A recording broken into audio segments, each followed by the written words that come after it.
Did you know that there are hidden messages all throughout the Bible? When I found this one, my mind was blown. It's found in Genesis chapter 5. Now, most of us Christians, we skip these types of chapters because it's what's called a genealogy. Basically a list of ancestors and descendants. This person gave birth to this person, gave birth to this person, gave birth to this person. Seems boring, so we skip it. But the hidden message in Genesis chapter 5 is pretty unbelievable. This chapter covers the generations from Adam to Noah. Now, here's what we need to understand. The Old Testament was written in Hebrew, so these names that are listed, these names have Hebrew meanings attached to them. So let's look at what the names mean. First we have Adam, which means man. Then we have Seth, that means appointed. We have Enosh, which means mortal.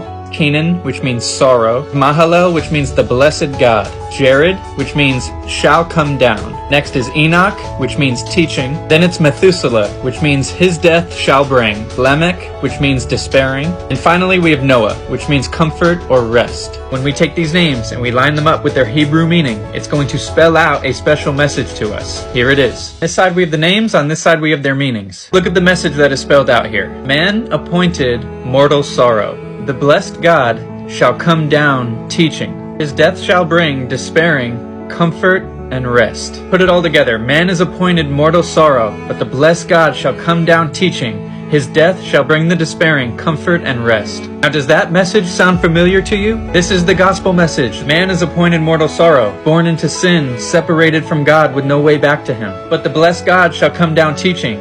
God himself comes into his creation in the person of Jesus Christ to teach us the way back to him. His death shall bring the despairing comfort and rest. The death and resurrection on the cross removes our sin and separation. Through his death, he creates the way back to the Father for us. We become one with God, receive his Spirit, and have comfort and rest. Not just in this world, we have eternal comfort and rest. This is the good news that we're called to go into the world and teach. Jesus calls us in the Great Commission to go into the world and share this message. Here we have the message spelled out in a genealogy all the way back from the beginning. You can't make this up. You gotta get yourself in this word. We have an amazing God.